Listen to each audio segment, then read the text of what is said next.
Right, Eddie, I want to talk to you about your lovely book. I'm not biased because I do have a thank you in the front of it, which is, that. Yeah, that was a printing error. Yeah. No, thanks, Paul. Yeah, and I just want to talk about a book because I'm really drawn, to all the visions and all the drawings are wonderful, but I'm really drawn to old Mr. Tolkien. Tolkien, yeah. So in my Visions of Albion book. Yeah. No, it's commercial. No, we're not saying you. We'll put a link below the video if you want to buy a copy or anything like that. Oh, we might do. No, but yeah. But I absolutely love this job. So that one, basically. Yeah, as you can see now on the screen, yeah. And let me take this so I can. Yeah. So my son, of course, loves this as well because I read The Hobbit to my son when he was 5. Were you a similar age when your dad read it to you? Yeah, about 5, and I remember it very well. My dad did all the voices. Oh no, I couldn't manage all that. Oh, he was brilliant at the voices, and it stuck with me. And yeah, I think Tolkien has had quite a big influence on my life.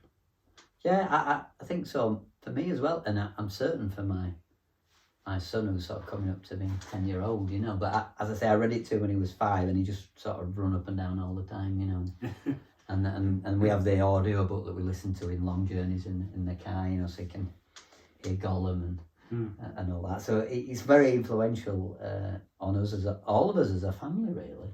Particularly all of the Inklings, but we could do a deeper dive about that, which I'd love to do with you, to talk more about Tolkien and also about Barfield and C.S. Lewis, and they were called the Inklings. These friends that used to meet at the. What was it? The Baby and Bird. The Baby and Bird they called him. which I love, which is wonderful. What was it? Eagle and Child. Yeah, I love how they called it that. So this is a very favourite of ours, and my son loves to just spot everything on it. So you were about 5 when you first read it. Yeah, that's about that age. 4, 5, 6.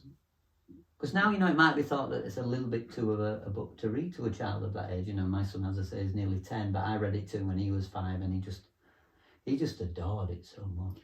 Yeah, it did stick with me. It made a big impression, like I say, and I guess it's only in the last few years that I've begun to realise that actually, how much it stayed with me. Because I think when you're very young, the experiences you have do stay with you, and you remember them, don't you?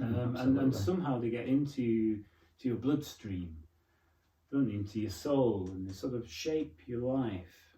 And so it's Tolkien's work has shaped my life in the way I see things too, in many different ways.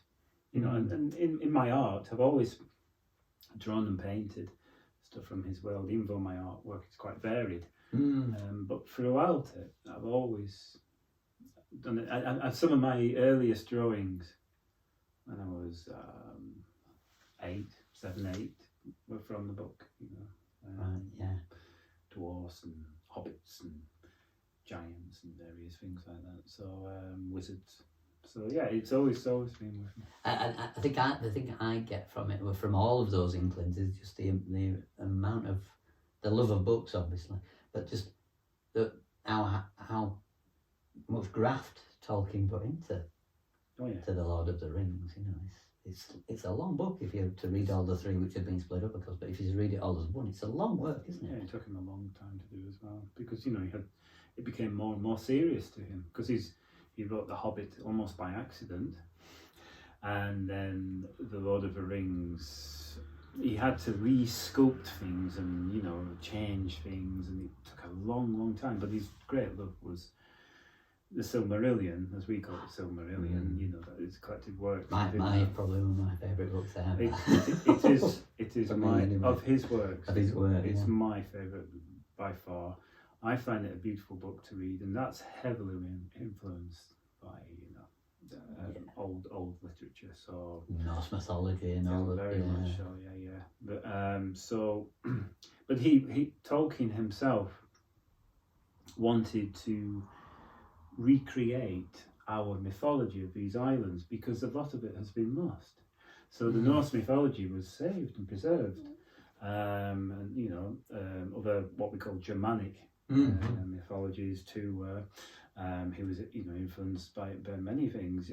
But our mythology of England, especially, a lot of it was lost. So that was his great thing to reinvent. But so he spent his entire life recreating that, and he didn't just write stories, it was languages, and he mapped out the whole world. Everything had to have a beginning. It couldn't just be put there. Am I right in saying this is what he found a bit with some of Lewis's work, that he felt it wasn't like his was, which was like it was pretty airtight, it had a beginning and there were differences certainly. I mean, Tolkien was a quite fascinating person. I mean, he served in the Great War, but pretty much after that, I mean, it was pretty bad. He saw most of his friends killed. I've read some of the stuff in the trenches. I mean, it's horrific. It is. Yeah. But so after that, he did. I mean, he had quite a colourful upbringing. Went to war, and then after that, he settled down. That was it. He hardly ever left Oxford. So he devoted himself to these worlds, it seems. So his life was entwined with the life of what he was writing. And what everybody knows, most people know the One Ring. Don't know if you want to do it, but it's just so powerful, isn't it? Oh, the one ring to yes, to rule them all. It is incredible that. So I mean, his famous work is The Lord of the Rings. Everyone has heard of The Lord of the Rings. A lot of people heard it for the film adaptations and that. Possibly so. Not maybe read the books. Yeah. There's nothing wrong with that. I mean, nothing at all. It's the world. Film is a medium that we have now to convey these things, and it's a quick way in. But a lot of people will have watched the film and then gone on to read the books, which I think is wonderful too. And it's such an underrated book.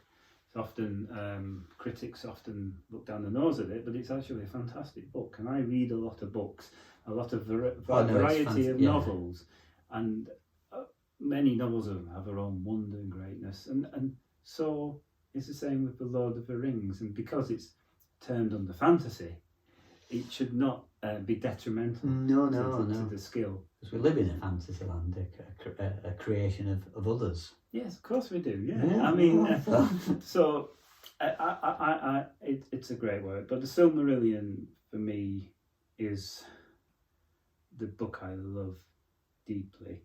But of course, The Hobbit and The Lord of the Rings. I read the Silmarillion twice last year, so that's how much I like that book. And it's not a hard read at all. It's just so beautiful. Yeah. And I guess you like it a lot at the beginning because it's very musical. That open musical chapter is just so wonderful.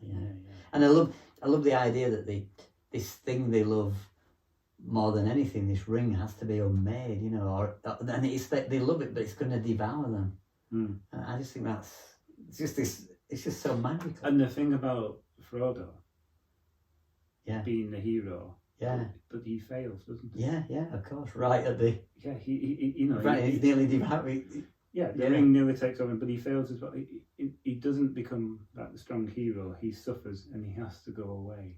And Gandalf knew though, didn't he? Gandalf knew that it'll be useful with Gollum.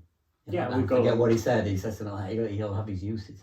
So it's what you have in there is all these different characters who don't just are not just simply good and evil. You have a mixture of them. They have a shadow side as well as a light side, and that's what I like about it. But of course, there is these opposites of the good and evil as well. So Sauron.